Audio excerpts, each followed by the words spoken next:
Jangan lupa tolong di subscribe dan ketik loncengnya. Terima kasih.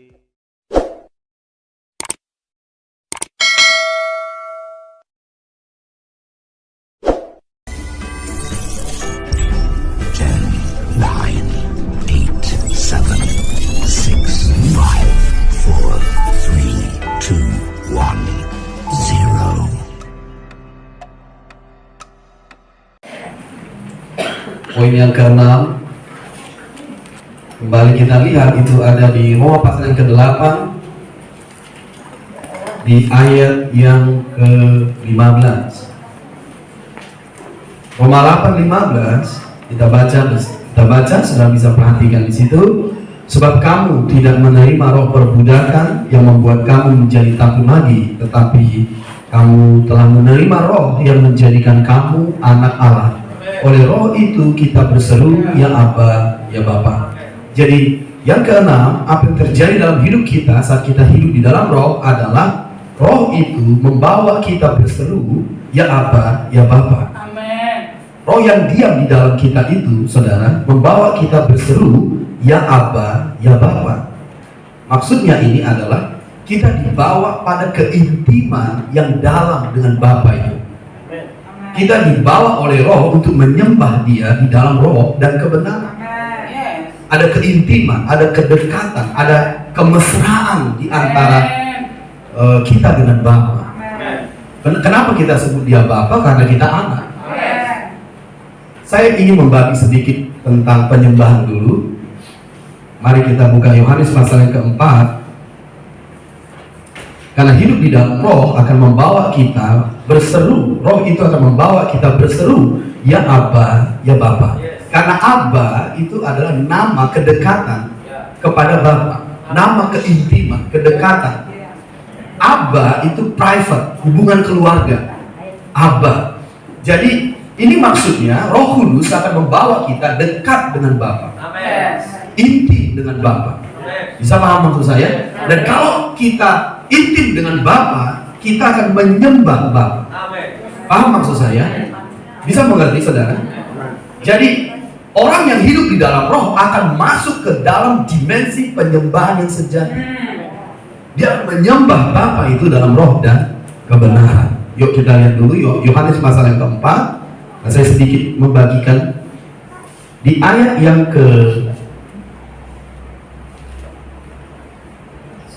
ayat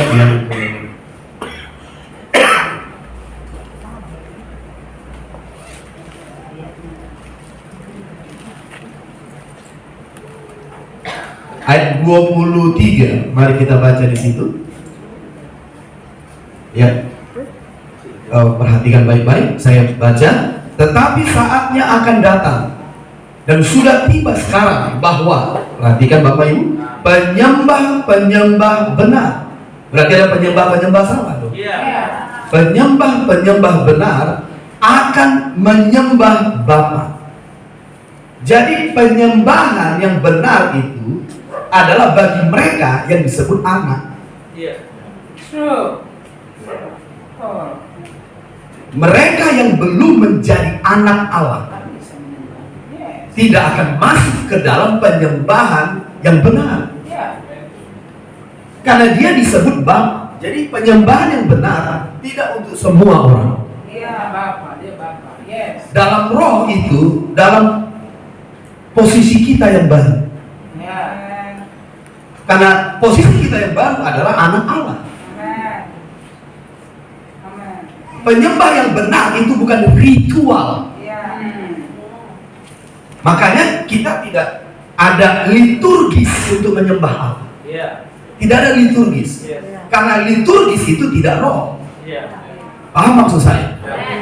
Jadi roh itu ada kedudukan kita sebagai anak. Kebenaran itu pengenalan.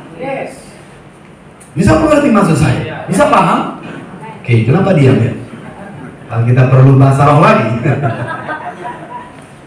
Ayo, saya undang untuk kita bisa lihat ayat firman ini. Yuk kita lihat dulu ayat 23. Perhatikan baik-baik. Tetapi saatnya akan datang dan sudah tiba sekarang bahwa, coba lihat, penyembah-penyembah benar akan menyembah Bapa. Berarti semua yang menyembah Bapa anak dong. Ya. Karena nggak mungkin kita menyembah Bapa yang tidak anak. Ya. Ya, Bapak.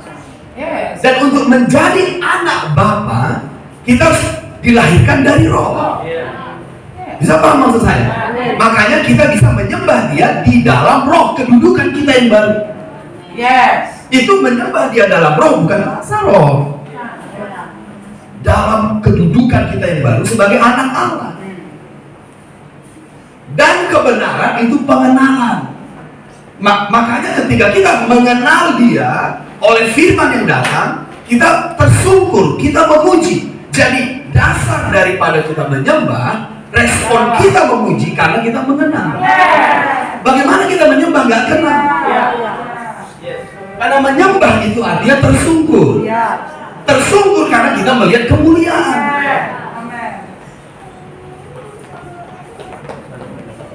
Bisa paham maksud saya? Jadi orang yang hidup oleh Roh, perhatikan Bapak Ibu, ini penting sekali supaya kita bisa menikmati kedekatan, menikmati hadirat Tuhan kapanpun. Karena penyembahan itu bukan liturgis, itu kehidupan. Saya bisa menyembah Dia di mana saja. Jadi saya tidak menyembah Dia hanya di gunung-gunung, hanya di tempat-tempat tertentu. Karena saya menyembah Dia di dalam Roh, kedudukan saya yang baru, saya diterima untuk memanggil Dia Abba Bapa, because karena saya anaknya. Gak peduli dia begitu fasih menyembah, kalau dia gak anak Allah gak bisa itu. Mau dia pakai baju long dress, kain lenan ungu yang halus, yang mahal, kalau dia belum anak Allah, dia gak bisa menyebut Dia Bapa. Siapa yang bisa menyebut Dia Bapa? Karena dia anak. Jadi mereka yang dipimpin oleh Roh Allah disebut anak-anak Allah. Oleh sebab itulah dia bisa berseru, ya Abba, ya Bapa. Bukan kayak yang tadi Roma 8. Yuk kita lihat lagi Roma 8. Ini penting sekali. Kalau firman ini ditanam dalam hati kita, penyembahan kita akan revolusioner. Gak pakai musik pun on terus. Karena nyanyian baru dari hatimu. Dengarkan saya Bapak Ibu. Pada saat kebenaran itu menjadi wahyu dalam hatimu, maka muncullah pengenalan. Pada saat kita mengenal Dia, kita melihat kemuliaannya, makanya kita tersungkur. Boleh saya ambil contoh? Petrus mengenal Yesus pertama adalah sebagai guru. Lihat di Lukas 5, perhatikan saya. Inilah penyembah. Lukas pasal yang kelima menyebut begitu. Yesus berkata, Petrus, tebarkan jalamu. Petrus berkata begini, Guru, semalam-malaman kami sudah menjala dan tidak ada ikan. Tapi karena Kau yang menyuruhnya. Petrus menyebut dia tadi apa? Guru. Karena Yesus mengajar berarti. Waktu Petrus menyebarkan jalannya, dia menangkap ikan banyak. Seketika matanya terbuka, dia tersungkur dan menyembah Yesus dan berkata, Tuhan, menjauhlah dari diriku, sebab aku orang berdosa. Kenapa tadi enggak? Itulah pengenalan. Oh, dia bukan guru, tapi Tuhan. Karena tidak ada penyembahan yang benar tanpa pengenalan. Dan pengenalan itu karena firman yang datang. Makanya kita menyembah nggak paham firman, nggak kuat dengan firman, nggak mungkin itu. Tapi kalau kita anak Allah, dipimpin oleh Roh Allah, ya Bapakku, maka aku berseru, ya Abba, ya Bapa. Akan ada kedekatan, keintiman. Dengarkan saya, kalau kita pergi ke mall, 5 jam aja kita keluar, kita bau mall badan kita ini. Kenapa? Semua atmosfer di dalam mall itu ada aromanya. Kalau kita dalam dengan Bapa, dekat dengan Bapa, inti dengan Bapa, setiap hari kita akan bau hadirat Tuhan. Hadirat Bapa. Itu sebabnya ada beberapa hamba Tuhan ketika dia berjalan, orang udah rebah-rebah. Karena atmosfer surgawi itu dibawanya. Mengapa atmosfer surgawi dibawanya? Karena hadirat itu melingkupinya. Saya percaya buat kita di ruangan ini, kalau kita membuka hati, pikiran, telinga dan mendengarkan firman yang saya sampaikan, dan kita on mengalir, kita bisa nggak terasa sampai malam di sini. Bisa. Mengapa? Karena yang kita terima itu kehidupan. Dan setiap kehidupan itu memperpanjang kekuatan kita. Kami di Medan bisa seminar 4 hari non-stop. Dan kita sangat excited. Di situ kita mengalami bagaimana firman itu adalah hidup. Dan penyembahan itu mengundang kita lebih dalam masuk. Makanya Bapak Ibu sering kali kita menyembah di sana, berdoa bahasa roh, kesembuhan terjadi begitu saja. Ada tulang-tulang bengkok diluruskan, ada tumor di dalam rahim disembuhkan. Mengapa? Karena ketika roh Allah dia menjangkau tubuhnya. Jadi penyembahan yang benar itu bukan nyanyian hafalan. Itu efek pengenalan. Ketika aku melihat kemuliaan-Mu Tuhan, Yesaya berkata, aku melihat Tuhan duduk di tahta, dia tersungkur. Sebelumnya tidak. Jadi waktu kita di situ, kita mendengar firman, ya Allah. Kita mendengar firman, kita berseru, ya Allah. Kita akan ditarik itu, ditarik mendekat. Lalu kita tersungkur dan menyembah Abba. Bisa mengerti maksud saya?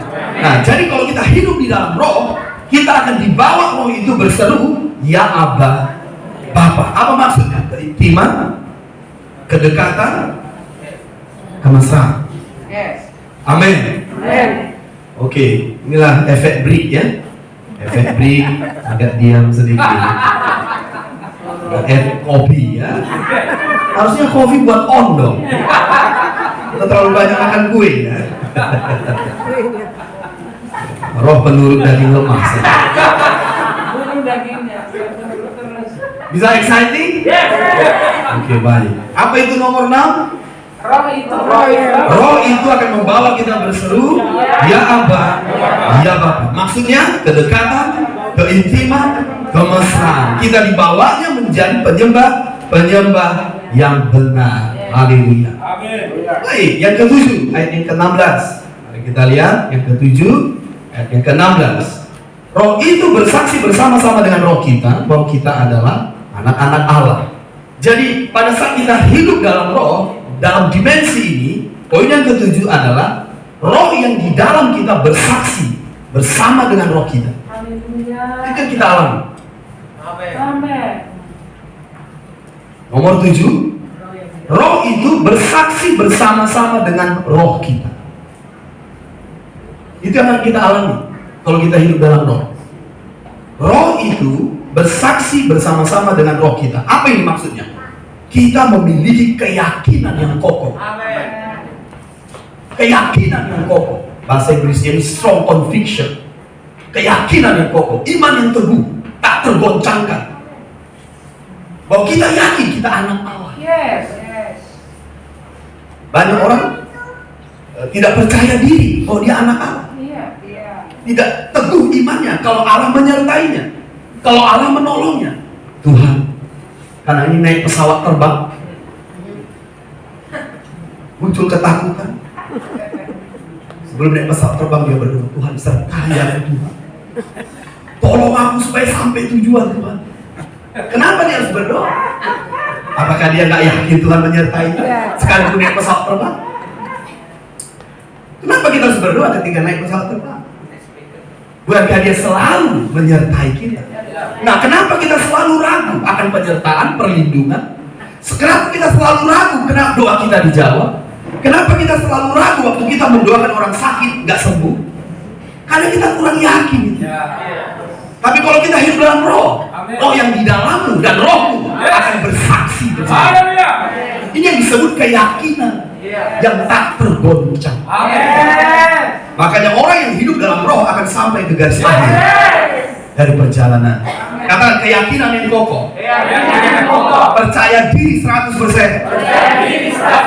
Dia anak Allah. Lihat Bapak ini. Apa kata Bapak di sorga waktu Yesus selesai dibaptis? Ayo. Apa kata Bapak dari sorga ketika Yesus selesai dibaptis? Inilah anakku yang kukasihi. kepadanya lah aku berkenan. Siapa yang mendengar itu? Inilah anakku, kata Bapa. Matius. Siapa yang mendengar di situ? Matius. Semua yang hadir di situ? Ya. Boleh. Siapa lagi? Iblis mendengar. Makanya waktu Roh membawa dia ke padang gurun, Iblis berkata, jika engkau anak Allah. Dia ragukan. Dia coba ragukan. Tapi apakah Yesus ragu? Tidak. Karena Roh yang ada di dalamnya sama-sama bersaksi dia anak Allah. Haleluya. Bisa mengerti? Haleluya. Oh, Iblis terkejut karena dia mendengar, inilah anakku. Dia mulai berbahaya dia. Karena dia mendengar nubuatan di Kejadian 3:15 bahwa keturunannya akan memijak kepadamu dan dia akan merembukkan tumitmu. Dia menunggu mana ini keturunan ini. Dan waktu Bapa berkata, inilah anakku, ini Mesias, dia datang ke padang gurun dan mencoba Yesus. Dan yang pertama dicoba Yesus adalah gambar dirinya. Jika engkau anak Allah, Yesus tidak ragu. Saya anak Allah, nggak perlu jika. Jadikan batu ini menjadi roti. Yesus berkata, iblis, manusia tidak hidup dari roti saja, tapi dari setiap firman yang keluar dari mulut. Bisa mengerti maksud saya? Karena iblis ingin membuat kau yakin kau anak Allah. Itu maksudnya, bukan batu jadi roti. Karena keraguan itu dia mulai praktekkan, Yesus akan jatuh.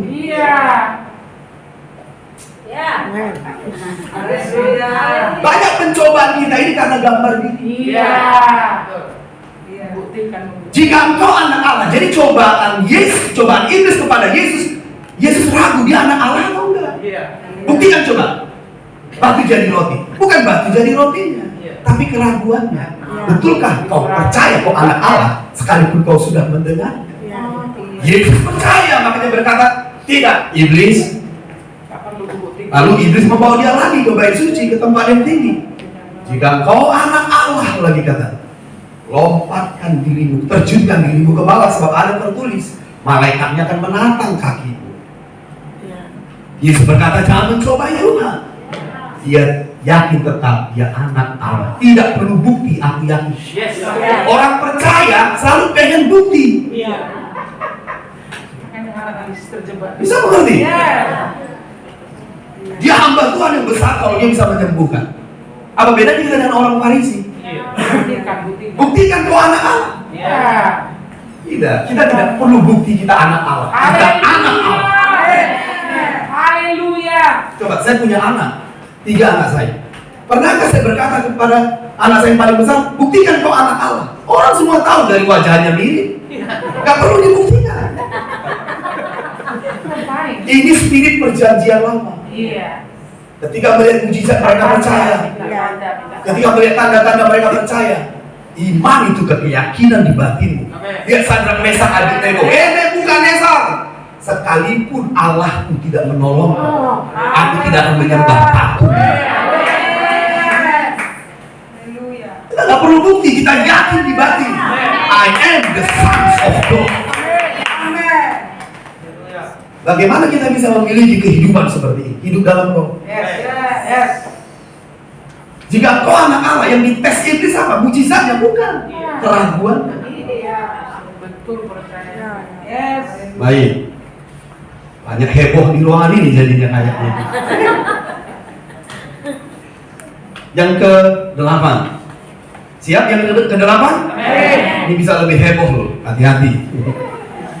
Ayat yang ke-17. Dan jika kita adalah anak, maka kita juga adalah ahli waris. Maksudnya orang-orang yang berhak menerima janji-janji Allah yang akan menerimanya bersama-sama dengan Kristus, yaitu jika kita menderita bersama-sama dengan Dia, supaya kita juga dipermuliakan bersama-sama dengan Dia. Ayat 18. Sebab aku yakin bahwa penderitaan zaman sekarang ini tidak dapat dibandingkan. Garis bawahi dibandingkan. Dibandingkan dengan kemuliaan yang akan dinyatakan kepada kita. Udah digaris bawahi kata dibandingkan? Dibandingkan apa? Coba baca ayat tadi. Apa yang kita bandingkan? Yes, penderitaan dengan kemuliaan. Kalaulah penderitaan itu kecil dibanding dengan kemuliaan, kenapa kita nggak senang menderita? Iyalah. Kalau kita menderita, kita justru mengeluh. Ketika kita menderita, kita berkata, Tuhan, mananya doaku itu? Kenapa kita nggak bisa melihat kemuliaan kecuali hanya penderitaan?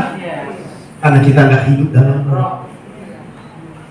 Hidup dalam roh mampu membandingkan, membedakan mana penderitaan, mana kemuliaan. Tulis nomor 8. Biar saya bagikan. Ini heboh ini soalnya. Haleluya. Ada amin? Nomor 8 adalah mampu melihat perbedaan. Mampu melihat perbedaan antara penderitaan dan kemuliaan yang kita terima. Mampu melihat perbedaan antara penderitaan dan kemuliaan yang kita terima. 2 Korintus pasal 4. Mari kita belajar lagi lebih jauh. Kalau kita hidup dalam roh, Bapak Ibu, saudara semua yang hadir di sini, kita bisa melihat perbandingan penderitaan dan kemuliaan gitu. Coba kita lihat ya. 2 Korintus 4 ayat 16. Siap? 2 Korintus 4:16. Perhatikan di situ. Sebab itu kami tidak tawar hati. Kenapa? Biasanya kita tawar hati di saat apa? Kesesakan. Tapi kenapa di sini tidak tawar hati? Bisa mengerti? Coba kita lanjutkan ya. Sebab itu kami tidak tawar hati. Tetapi meskipun manusia lahiriah kami semakin merosot, namun manusia batiniah kami dibaharui dari sehari. Lanjut. Ayat 17, lihat ya. Sebab penderitaan ringan yang sekarang ini. Kenapa Paulus berkata itu penderitaan ringan?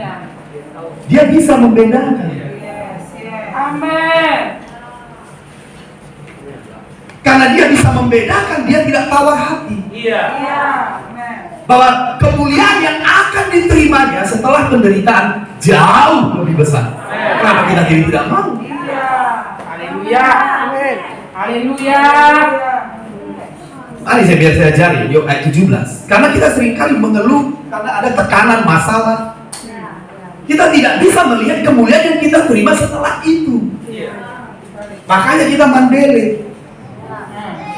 Kita nggak bersuka cita dan bersyukur di segala keadaan. Paulus berkata segala perkara dapat kutanggung di dalam Dia yang memberi kekuatan kepada. Apa kata Paulus lagi? Terlebih suka aku dalam kelemahan, karena aku tahu di dalam kelemahan kuasanya sempurna. Kenapa Paulus bisa melihat penderitaannya itu? Karena dia mampu membandingkan. Dia bisa melihat. Kita kan karena nggak bisa melihat, makanya kita frustasi, bingung. Kita perlu hidup dalam roh, Bapak Ibu. Lanjut lagi, ya sedikit lagi ya. 17. Sebab penderitaan ringan yang sekarang ini mengerjakan bagi kami kemuliaan kekal yang melebihi segala-galanya, jauh lebih besar daripada penderitaan kami. Berarti dia bisa melihat, membandingkan penderitaannya dan kemuliaan yang akan diterima. Karena itulah dikatakan tadi di ayat yang ke-16, kami tidak tawar hati. Jika engkau tawar hati pada masa kesesakan, kecillah kekuatan. Kenapa kita nggak mampu masuk ke dimensi ini? Bukan nggak mampu masuk ke dimensi ini, kita nggak paham bagaimana kita hidup dalam roh. Haleluya. Jadi Roma 8 tadi disebut dibandingkan. Dia bisa membandingkan, membedakan penderitaan yang dialami sekarang dengan kemuliaan yang akan diterima. Kenapa jadi kita tidak mau? Boleh saya ambil contoh lagi? Seorang ibu mau melahirkan. Kenapa dia tahan? 9 bulan membawa. Dia membayangkan dia punya anak. Makanya dia rela. Waktu dia melahirkan, hidup dan mati. Tapi ketika dia lihat bayinya, semua susahnya dan sakitnya hilang. Dari mana saya tahu? Dia mau punya anak lagi.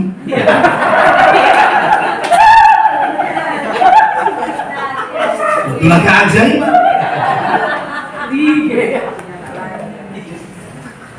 Yang sudah pernah melahirkan, katakan amin. Kita tahu kan? Ketika kita melayani, ketika kita bekerja, orang memfitnah kita, orang menganekdotin kita, orang mulai menghina kita, kok nggak akan berhasil. Lalu kemudian kita menghadapi tantangan dari keluarga, dari manapun. Kita mulai berkata, Tuhan, mengikut Yesus keputusan, tapi sambil nangis. Ya, sukacita. Mengikut Yesus. Lihat kemuliaan yang kau terima. Itu akan jauh lebih besar. Makanya Paulus berkata, segala perkara dapat. Apa rupanya penderitaan Paulus? Gak lazim. Dipukul, dirampok, baju di badan kering begitu saja, dikejar-kejar. Tapi dia bilang itu ringan. Bagaimana dengan kita? Oke, baik. Gaji gak naik aja bisa susah loh. Gaji gak naik gitu. Haleluya. Tapi lihat Paulus, berapa kali karam di kapal, dilempari batu, dipikir orang sudah mati, diseret-seret. Tapi dia berkata, terlebih suka aku dibanding dengan penderitaan kita yang berat menurut kita ini. Jadi kenapa bagi Paulus itu justru ringan? Karena kemuliaan yang dia terima. Kalau dia bandingkan dengan penderitaan itu ringan. Makanya dia berkata, aku tidak tawar. Saya berharap kita di ruangan ini juga tidak tawar. Bagaimana kita bisa hidup di sini? Hiduplah dalam. Amin.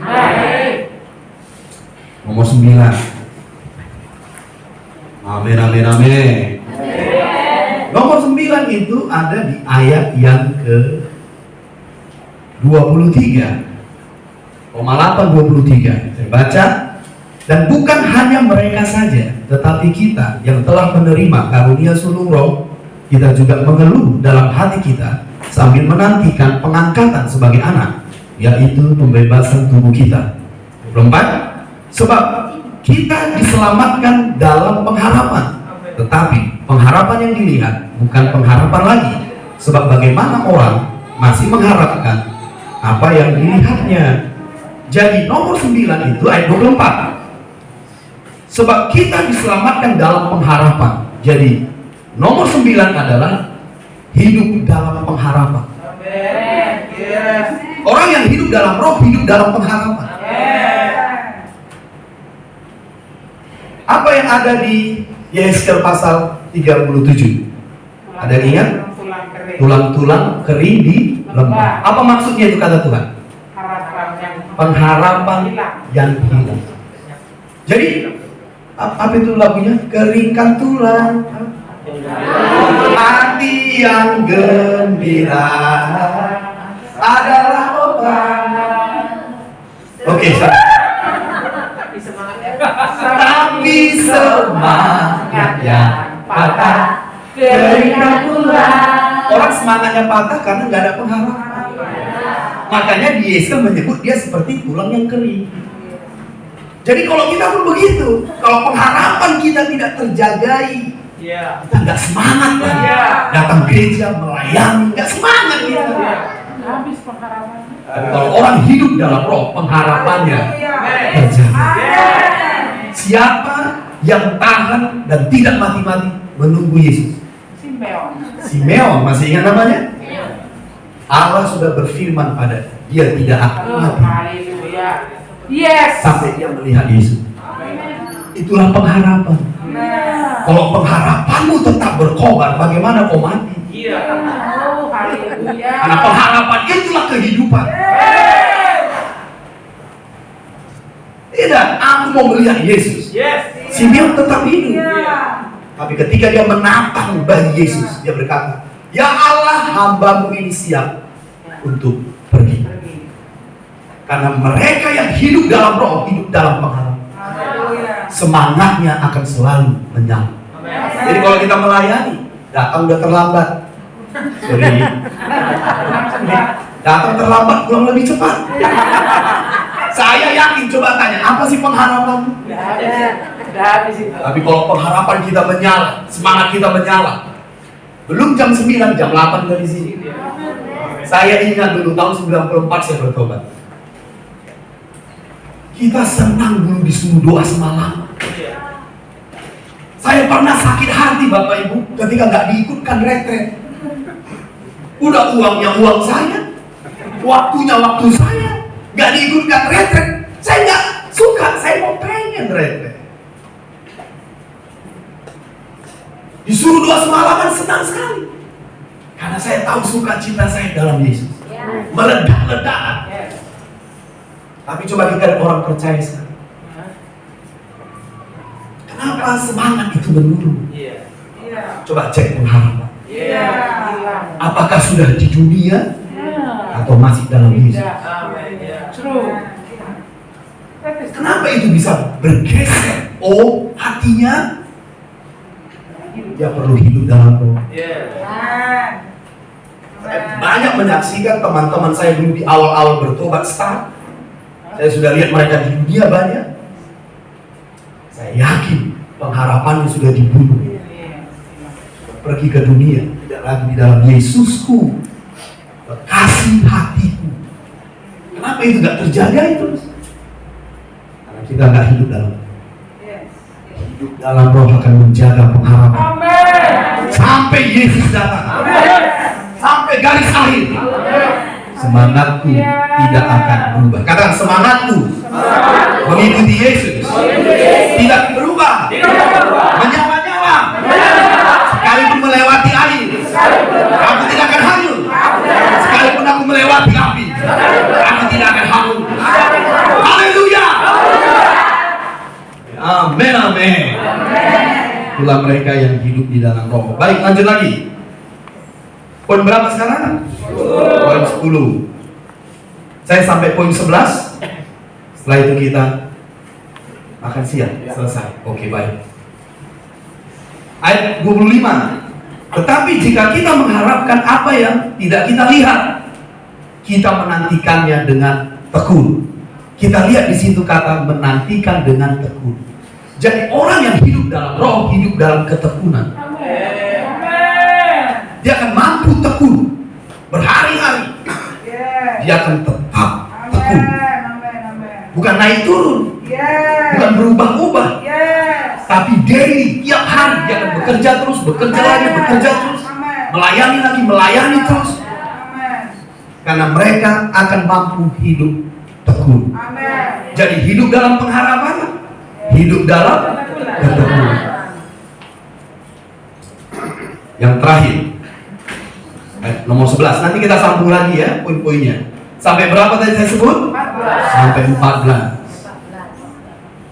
Oke, baik. Nah, lihat di situ poin 11 ini juga harus saya jelaskan karena kita banyak salah menafsirkan sebelumnya. Lihat ya. Ayat 26, siap kan?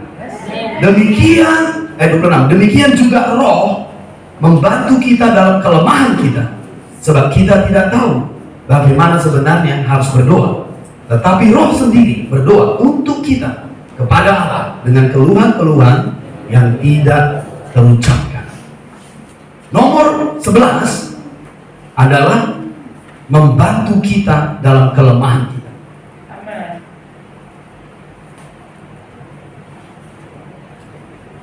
Sedikit saya mau jelaskan dulu. Oke. Membantu kita dalam kelemahan kita. Itu ayat keberapa itu? 26 kan? Boleh saya bertanya? Apa kelemahan kita dari ayat ini?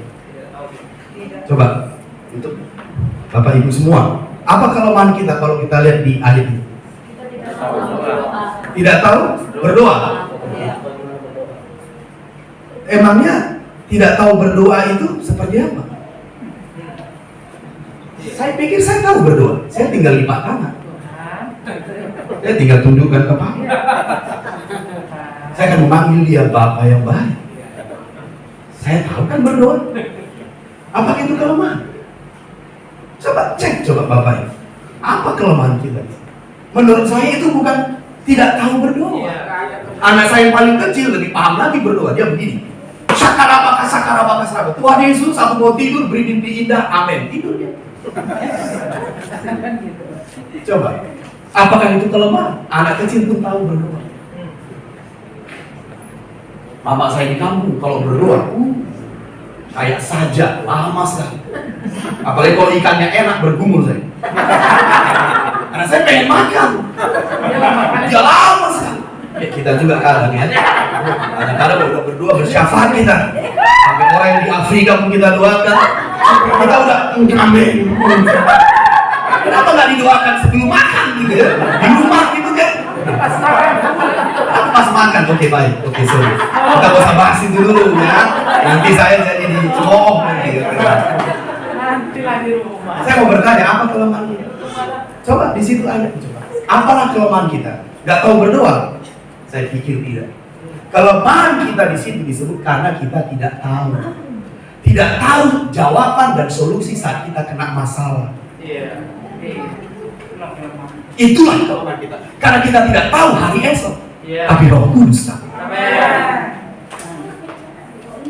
Makanya kita, oke, ayo kita lihat ayat ini. Karena kita perlu digugah ini pikiran kita. Coba lihat ayat 24, ayat 28, siap? Kita tahu sekarang bahwa Allah turut bekerja dalam segala sesuatu untuk mendatangkan kebaikan bagi mereka yang mengasihi Dia. Sudah kita hafal ayat ini. Tapi kenapa kita masih mengeluh ketika kita ada masalah? Segala perkara Allah bekerja untuk mendatangkan kebaikan. Kita seperti nggak terima saat kita ada masalah. Iya, betul. Coba, apakah kita hanya lip service saja? Coba, Bapak Ibu. Kalau Tuhan berkata, Dia bekerja untuk mendatangkan kebaikan. Harusnya ada masalah, bersyukur dong. Senang dong. Karena itu membawa kebaikan. Tapi kenapa enggak? Karena kita sebenarnya nggak tahu. Gak tahu ketika kita ada masalah, gak ada tekanan, kapan berakhirnya, apa gunanya, apa manfaatnya. Tapi Roh akan membantu kita memberitahu. Ketika kau dalam masalah, dalam situasi sulit, dalam tekanan, ini yang harus kau lakukan. Inilah solusinya. Karena kita tidak tahu, maka Roh membantu kita. Coba lihat. Siap? Lihat ya. Ayat yang ke-26 tadi. Siap Bapak Ibu? Lihat ya. Demikian juga Roh membantu kita dalam kelemahan kita sebab kita tidak tahu. Lalu karena Roh membantu kita, Dia berdoa bersama kita kepada Allah. Di situ disebut, coba lihat. Tetapi Roh sendiri berdoa untuk kita kepada Allah dengan keluhan-keluhan yang tidak terucapkan. Dan Allah yang menyelidiki hati nurani mengetahui maksud Roh itu, Roh Kudus yang berdoa kepada kita, yang membantu itu, yaitu bahwa Ia sesuai dengan kehendak Allah berdoa untuk orang-orang kudus. Makanya dia yang ke-28 disebut kita jadi tahu sekarang. Iya, tahu. Tadi tidak tahu.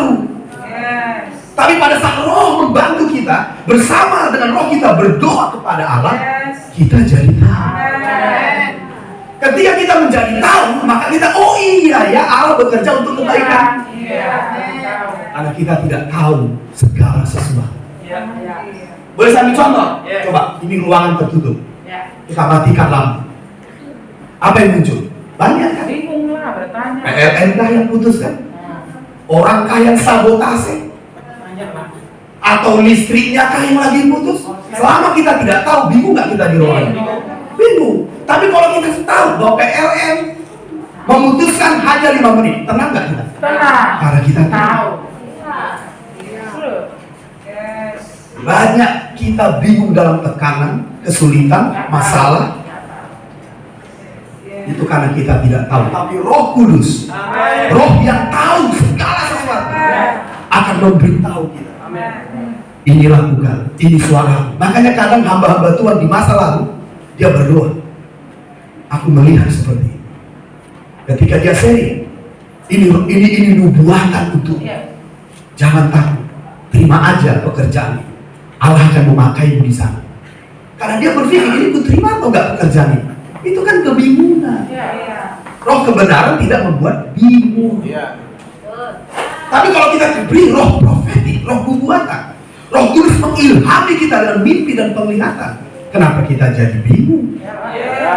Jadi roh membantu kita di situ. Sehingga kita bisa tahu bahwa Allah bekerja dalam segala sesuatu. Bagaimana kita tahu Allah bekerja dalam segala sesuatu? Situasi kita aja kita tidak tahu. Oke, baik. Udah mulai terasa capek. Nomor 11 apa tadi? Membantu kita dalam kelemahan kita, sehingga kita menjadi tahu. Amin. Oke, baik. Mari kita ulangi. Semoga saya tetap bisa membuat kita bangkit dan hidup. Amin, amin, amin. Apa yang terjadi dalam hidup kita saat kita hidup dalam roh? Nomor 1,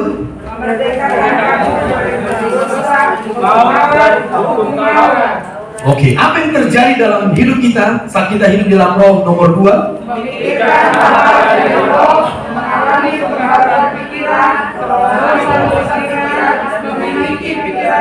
amin. Apa yang terjadi dalam hidup kita pada saat kita hidup dalam roh? Nomor 3,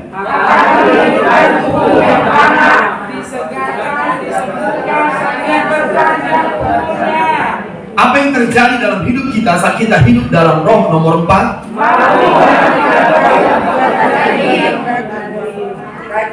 amin. Apa yang terjadi dalam hidup kita ketika kita hidup di dalam roh? Nomor 5,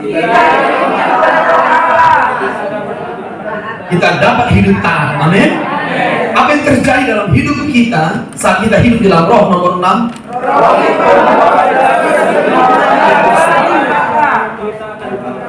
kita dapat dekat, dapat intim dengan Bapak Ibu. Apa yang terjadi dalam hidup kita saat kita hidup dalam roh? Nomor 7,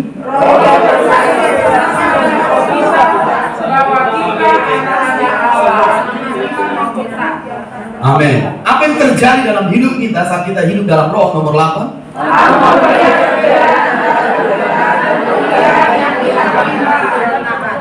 kita akan melihat penderitaan itu ringan, kemuliaan itu lebih besar. Amin.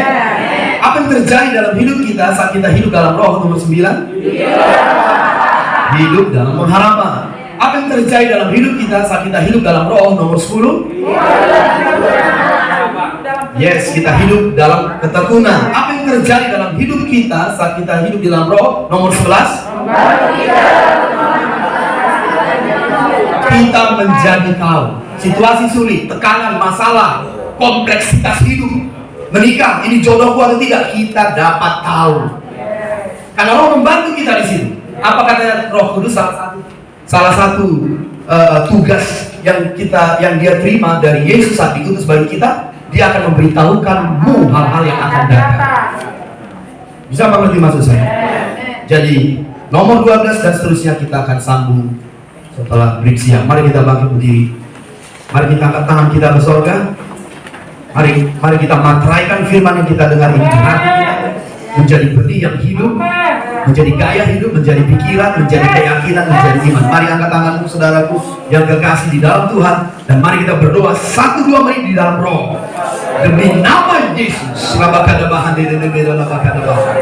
materaikan firman ini, taruh di hatimu, di pikiranmu, di batinmu, berdoa dalam roh. Mari semua kita.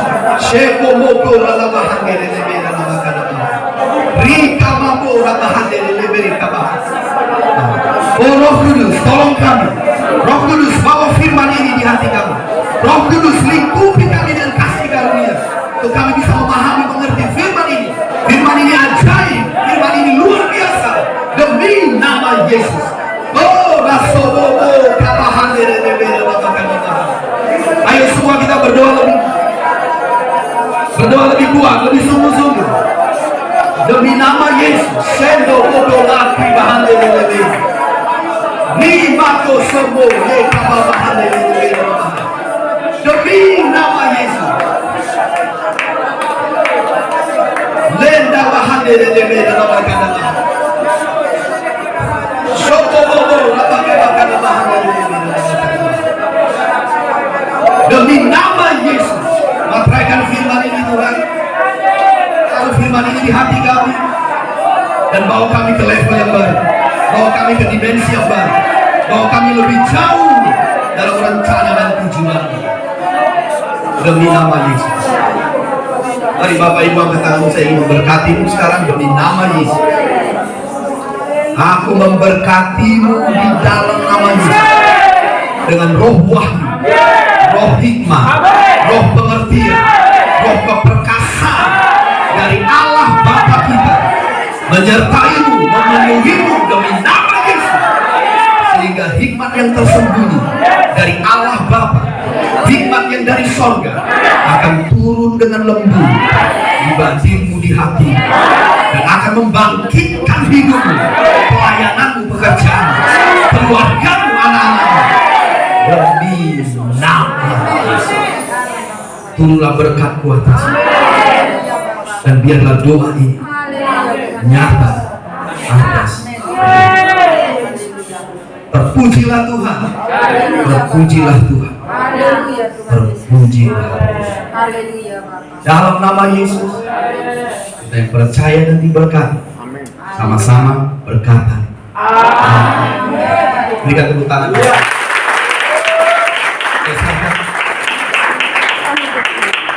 Ada